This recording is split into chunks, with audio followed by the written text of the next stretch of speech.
Assalamualaikum warahmatullahi wabarakatuh. Video kali ini kita akan mengisahkan salah satu perang yang sangat penting dalam Islam, yaitu Perang Badar. Sebagai kaum muslimin, semestinya kita semua tahu dan harus tahu tentang kisah-kisah penting dalam sejarah Islam. Dan lebih bagusnya untuk membagikan video ini kepada kawan-kawan yang lain, supaya orang-orang bisa tahu juga dengan sejarah penting yang lagi berharga ini yang pernah terjadi ketika awal mula Islam bangkit. Perang Badar Al-Kubra terjadi pada bulan Ramadan tahun kedua sesudah hijrah. Umat Islam berhasil memenangi perang ini. Dalam sejarah, inilah kemenangan agung pertama pejuang-pejuang Islam menentang kemusyrikan dan kebatilan. Kisah Perang Badar adalah peristiwa yang paling terkenal dan sangat banyak terdapat hikmah dan pelajaran di dalamnya. Dalam perang ini, Rasulullah SAW memimpin langsung aksi penyerangan yang hanya melibatkan sekitar 313 orang muslim, 8 pedang, 6 baju perang, 70 ekor unta, dan 2 ekor kuda. Sedangkan kaum Quraisy memiliki 1000 orang, 600 persenjataan lengkap, 700 unta, dan 300 kuda. Namun, semangat jihad yang membara di bulan Ramadan membuat pasukan Islam berhasil menewaskan 3 pimpinan perang dari kaum Quraisy, yakni Utbah, Syaibah, dan Walid bin Utbah. Ada beberapa penyebab yang menjadi pemicu Perang Badar ini. Yang pertama adalah kebencian Abu Jahal. Nabi Muhammad SAW lahir dari keluarga Bani Hashim dan suku Quraisy.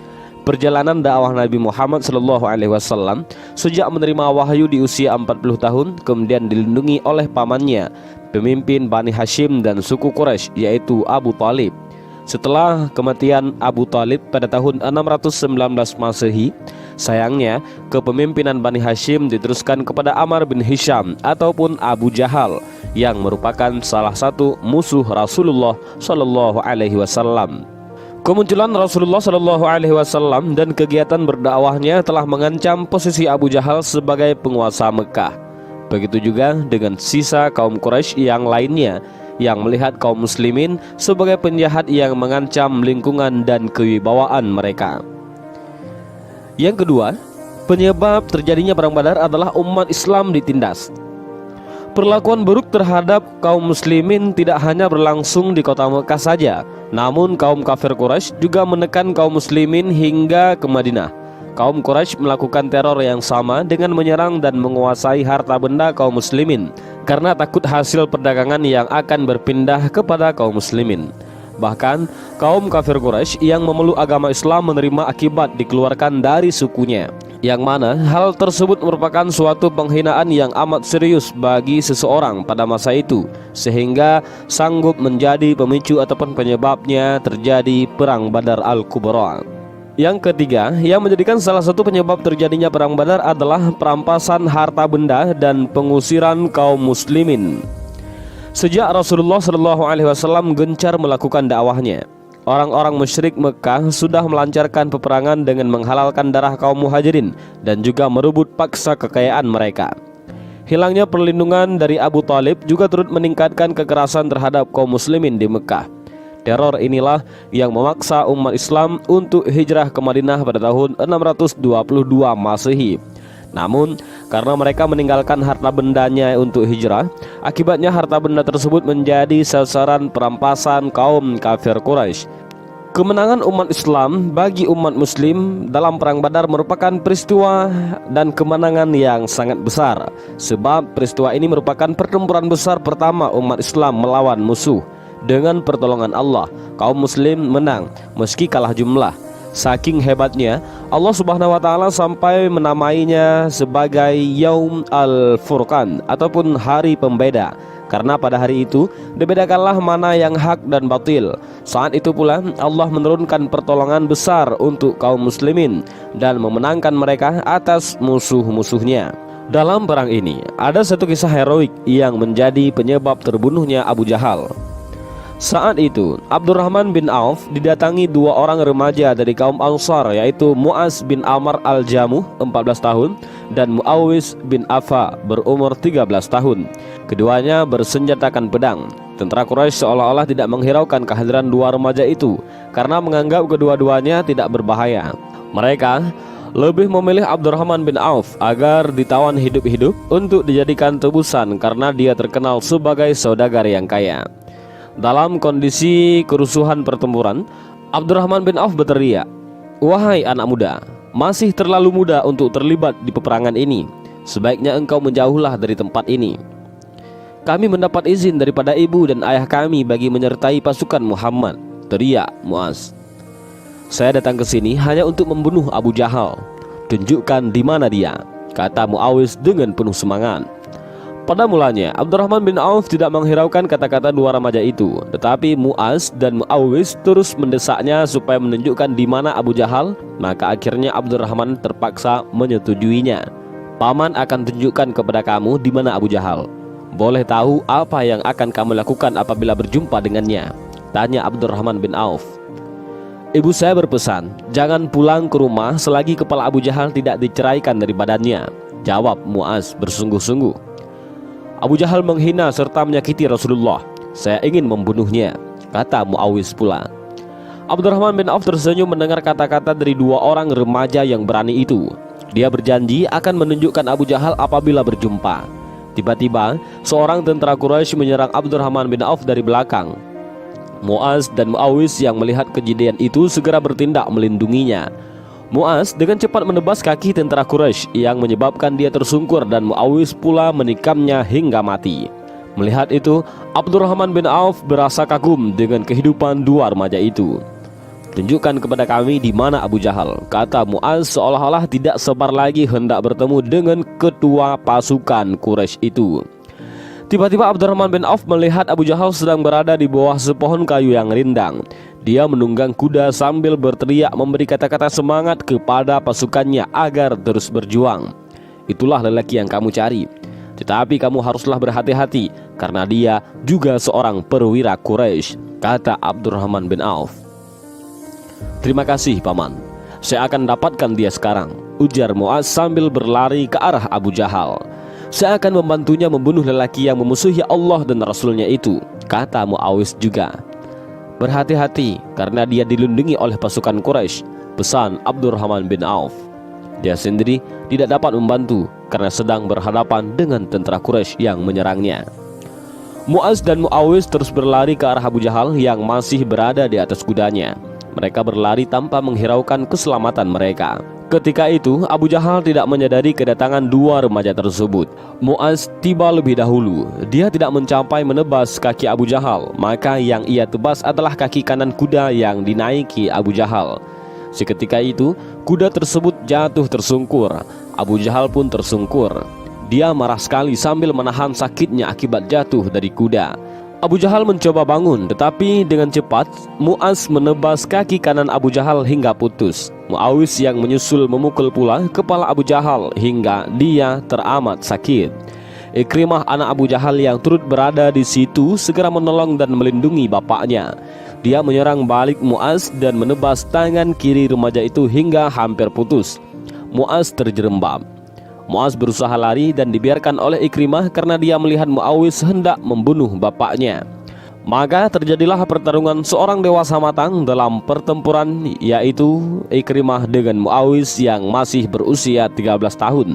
Karena tidak seimbang, akhirnya Muawis gugur sebagai syahid. Muaz selepas berhasil menjauhi Ikrimah yang mengejarnya, ia terus berlari menuju Rasulullah. Tetapi pelariannya terganggu karena tangan kirinya yang terkulai karena hampir putus. Muaz akhirnya berhenti lalu mengambil keputusan untuk memutuskan tangannya yang terluka itu, lalu berkata, "Wahai tangan, kamu mengganggu perjalananku untuk bertemu Rasulullah." Tanpa menghiraukan kesakitannya, Muaz terus berlari hingga bertemu Rasulullah. Kemudian Muaz memeluk Rasulullah. "Wahai Rasulullah, saya dan Muawis berhasil membuat Abu Jahal cedera, tetapi dia masih hidup karena kami diserang oleh anaknya bernama Ikrimah dan beberapa pasukan Quraisy." Beritahu Muaz kepada Rasulullah yang lalu menunjukkan posisi di mana Abu Jahal sedang berada. Rasulullah memanggil Abdullah bin Mas'ud yang berada di situ karena gilirannya mengawal Rasulullah. Beliau lalu menyuruh Ibnu Mas'ud mencari Abu Jahal berada. "Wahai Ibnu Mas'ud, anak ini mengatakan dia telah membuat Abu Jahal terluka. Pergilah dan lihatlah dia di sana," kata Rasulullah. Abdullah ibnu Mas'ud segera pergi mencari Abu Jahal. Didapatinya pimpinan Quraisy itu terluka parah tetapi masih hidup. Tanpa rasa belas kasihan, Abdullah bin Mas'ud menekan leher Abu Jahal sambil berkata, "Wahai musuh Allah dan musuh Rasulnya, pada hari ini Allah menghinakanmu." "Dengan apa Allah menghinakan aku? Apakah karena aku mati di tangan engkau?" tanya Abu Jahal yang masih menunjukkan kesombongannya. Abdullah ibnu Mas'ud mengangkat pedang hendak memenggal kepala Abu Jahal, tetapi Abu Jahal berujar, "Sebelum engkau membunuh aku, beritahu dahulu pihak mana yang memenangi pertempuran ini. Milik siapakah kemenangan hari ini?" "Pasukan Quraisy kalah, kemenangan itu milik Allah dan Rasulnya," jawab Abdullah bin Mas'ud. "Anda bohong wahai pengembala kambing," kata Abu Jahal. Dia masih menunjukkan angkuhnya walau situasi sedang kritis. Tanpa ada selang waktu, pedang Abdullah bin Mas'ud menebas kepala Abu Jahal. Berita terbunuhnya Abu Jahal dengan cepat disampaikan kepada pasukan Islam. Mereka menjadi semakin membara dan semangat. Tetapi di pihak lain, berita kematian itu meluluhkan semangat pasukan Quraisy. Rasul mendengar berita kematian Abu Jahal dari Abdullah bin Mas'ud. Lalu beliau mengatakan, "Wallahi la ilaha illallah, alhamdulillah, dia yang memenuhi janjinya dengan menolong hambanya dan mengalahkan musuhnya." Begitulah kematian musuh Allah. Secara fisik dan kemegahan saat itu, Abu Jahal termasuk manusia yang dihormati kaumnya, punya posisi tinggi, tetapi Allah menghinakannya. Dimulai dengan serangan dua orang remaja di bawah umur. Segala kekuatannya tumbang atas izin Allah. Sebuah bukti hanyalah dengan kekuatan iman dan jihadlah yang dapat mengalahkan kekuatan-kekuatan musyrik dan musuh Islam dari dulu hingga sekarang. Peperangan Badar disinggung lewat beberapa ayat di dalam Al-Quran, yaitu surah Al-Imran. "Sungguh Allah telah menolong kamu dalam peperangan Badar, padahal kamu adalah ketika itu orang-orang yang lemah. Karena itu bertakwalah kepada Allah supaya kamu mensyukurinya. Ingatlah ketika kamu mengatakan kepada orang-orang mukmin, apakah tidak cukup bagi kamu Allah membantu kamu dengan 3.000 malaikat yang turun dari langit? Iya, cukup. Jika kamu bersabar dan siap siaga, dan mereka datang menyerang kamu dengan seketika itu juga, niscaya Allah menolong kamu dengan 5.000 malaikat yang memakai kuda. Niscaya Allah menolong kamu dengan 5.000 malaikat yang memakai tanda. Dan Allah tidak akan menjadikan pemberian bala bantuan itu melainkan sebagai kabar gembira bagi kemenanganmu, dan agar tentram hatimu karenanya. Dan kemenanganmu itu hanyalah dari Allah yang Maha Perkasa." Dan inilah sedikit kisah tentang Perang Badar, salah satu perang yang sangat penting bagi kaum muslimin. Mudah-mudahan kisah ini bermanfaat. Wallahu a'lam bishawab. Assalamualaikum warahmatullahi wabarakatuh.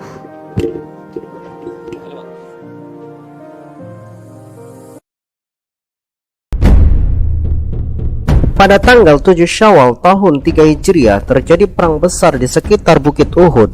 Kaum kafir Quraisy berjumlah 3.200 orang yang dipimpin oleh Abu Sufyan sudah sangat bernafsu untuk membalas kekalahan mereka di medan Badar 1 tahun sebelumnya. Bagi mereka, kekalahan di Badar adalah aib yang memalukan yang harus mereka balas. Kaum muslimin sendiri berjumlah 700 orang yang dipimpin Nabi Muhammad SAW. Awalnya pasukan berangkat dari Madinah sejumlah 1.000 orang. Namun di tengah perjalanan 300 orang mengundurkan diri bersama Abdullah bin Ubay, seorang munafik yang berhasil menghasut 300 pasukan untuk pulang kembali ke Madinah. Rasulullah SAW membuat formasi yang sangat hebat bagi kaum muslimin. Sayap kanan berada di kaki bukit Uhud dan sayap kiri berada di kaki bukit Ainain. Sayap kanan aman karena terhalang oleh bukit Uhud, sementara sayap kiri mempunyai celah di mana musuh bisa menyerang dari balik bukit Ainain secara mendadak. Untuk itu Rasulullah SAW menempatkan 50 orang pemanah yang dipimpin oleh Abdullah bin Zubair untuk berjaga di atas bukit Ainain. Rasulullah SAW menegaskan kepada mereka, "Gunakan panah kalian kepada kavaleri musuh. Jauhkan kavaleri dari belakang kita. Selama kalian berada di tempat, maka bagian belakang kita akan aman. Jangan sekali-kali kalian meninggalkan tempat ini. Jika kami menang, jangan bergabung. Jika kami kalah, jangan ikut menolong kami." Perang pun akhirnya pecah. Kaum muslimin dengan pekikan takbir dan semangat mempertahankan akidah dan agama mereka tidak gentar sedikit pun menghadapi kaum kafir Quraisy yang jumlah dan perlengkapan mereka sangat lengkap. Kaum kafir Quraisy sendiri sudah sangat bernafsu ingin menghancurkan barisan kaum muslimin. Dendam di hati mereka sudah sangat meluap-luap seperti api yang disiram dengan minyak tanah. Berbagai cara mereka lakukan untuk mengumpulkan jumlah, termasuk menjanjikan kemerdekaan bagi para budak yang berhasil membalaskan dendam mereka atas orang-orang yang mereka cintai yang tewas di medan Badar 1 tahun sebelumnya. Sayap kiri pasukan budak Quraisy yang dipimpin oleh Ikrimah bin Abu Jahal berusaha menyerang dari samping, namun berhasil dimentahkan oleh pasukan Islam yang melempari mereka dengan batu. Di barisan depan kaum muslimin ada Hamzah bin Abdul Muttalib, sang singa Allah yang perkasa, membabat siapapun yang berada di depan mata pedangnya. Ia jugalah yang berhasil membunuh pembesar-pembesar Quraisy di perang Badar, termasuk ayah dan saudara Hindun, istri Abu Sofyan. Hindun sendiri telah menyewa budak kulit hitam ahli tombak bernama Wahsy dan menjanjikannya kemerdekaan jika ia mampu membunuh Hamzah bin Abdul Muttalib. Berkat keteguhan dan kesabaran kaum muslimin, sebagaimana yang Rasulullah SAW sampaikan kepada pasukannya sebelum berangkat ke medan Uhud, bahwa jika kaum muslimin mau teguh dan bersabar di medan tempur, kemenangan akan diraih dengan pertolongan Allah Subhanahu wa taala. Pasukan Islam pun berhasil membuat pasukan kafir Quraisy lari tunggang langgang bagaikan pecundang. Kaum kafir Quraisy meninggalkan segala harta mereka dan berlari mencari keselamatan. Di pikiran mereka sudah tidak terpikirkan lagi tentang dendam. Nafsu balas dendam mereka telah hilang ditelan gelapnya kekalahan. Saat kemenangan mulai terbit bagi kaum muslimin, cahaya itu membuat mereka lalai dan mengejar musuh sembari memunguti harta rampasan perang. Melihat kemenangan yang nyata itu, pasukan yang diberi amanah oleh Rasulullah SAW untuk berjaga di atas bukit Ainain melanggar amanahnya. Mereka ikut turun untuk memunguti harta rampasan perang. Khalid bin Walid yang melihat di atas bukit Ainain telah kosong dari penjagaan, segera ia memutar pasukannya dari balik bukit itu dan menghantam pasukan Islam dari belakang. Di saat mereka lengah, cahaya kemenangan yang sebelumnya terbit tiba-tiba tertutup awan yang gelap.